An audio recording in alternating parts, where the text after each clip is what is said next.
You've probably heard the term thrown around in meetings, right? Data governance. It sounds super technical, maybe even a little boring. But what if I told you it's actually the secret key to unlocking your company's real power? Well, over the next few minutes, we're going to break it all down. So let me ask you something right off the bat. When you think about all the data in your organization, are you dealing with a wild, overgrown jungle? Or are you strolling through a quiet, perfectly organized library? Seriously, think about it. The answer to that question is really the whole reason we're talking about this today. Because for so many businesses, it's a total data jungle. Information is just everywhere, you can't find what you need, and when you finally do, you're not even sure if you can trust it. Is it the latest version? Is it accurate? Who knows? It's pure chaos. And trying to make big, important decisions in that chaos, that's a huge, huge risk. So, how do you tame that jungle? Well, you don't just clear a path, you build a library. And the architectural blueprint, the master plan for that library, is what we call data governance. It's step one in turning that chaos into clarity. And let's be really clear about what this is. Data governance isn't just about tidying up a few messy files. No, it's the big picture strategy. It's the complete set of rules and processes that make sure your data is treated like the incredibly valuable asset it is. It's the blueprint that says where the shelves go, how the books are sorted, and who gets the keys to the front door.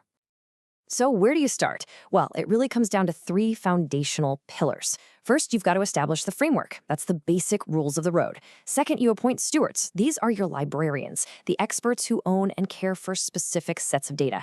And third, you create a catalog so people can actually find what they're looking for. Simple, right? Now, this brings us to two terms that can trip people up: metadata and master data. Think of it this way. Metadata is the little card on a library book. It's the data about the data. It tells you the author, the topic, where to find it. Super useful. Master data, though, that's different. That's the one official golden copy of your most important information, like your main customer list. It's the single source of truth that everyone agrees on. You need both to make the library work. Okay, so we've designed our library, we've hired our librarians, we're on our way. But a library isn't just about finding things. It's also about keeping things safe. You need some rules. You can't just have people wandering in and scribbling in the books, right? And these are the big ones. Data security and privacy, those are the locks on the doors. Simple. Access control? That's the librarian at the front desk who decides who gets to check out which books. Data classification is like having a special collections room for your most sensitive, confidential stuff. And finally, compliance. This is just making sure your library follows the law, like regulations, GDPR. It's about being responsible. But here's the thing. A library isn't a one-time project. You don't just build it and walk away. It's a living, breathing thing. So now we need to talk about what it takes to run this library day in and day out. Every piece of data, just like a book, has a life cycle. First, it gets created. A new book is added to the shelf. Then, it gets used. People check it out and read it. Over time, it might get archived, moved to the back room for storage.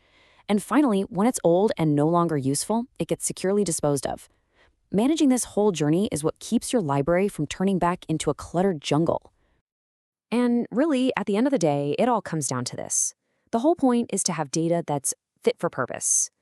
I mean, what good is a beautiful, organized library if all the books are full of typos and just plain wrong? You need to know the information is trustworthy. Without data quality, the whole thing falls apart. It's that simple. So far, we've been talking about building a solid, functional library. That's awesome. But what happens when you get really, really good at this? Well, that's when data governance stops being just about defense and starts becoming a powerful engine for innovation. Welcome to the library of the future. The journey kind of looks like this. Most places start with manual policies and checklists. Then they evolve. They start using dashboards to actively monitor the health of their data in real time. But the real game changer, the top tier, is intelligent automation, using AI to help enforce the rules and manage the library, which frees up your smartest people to do more important work. And this is the ultimate payoff. This is why you do all the work.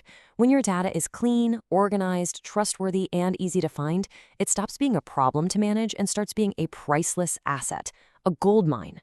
You begin to uncover insights and create value in ways you never could have imagined. Your library literally becomes a treasure chest.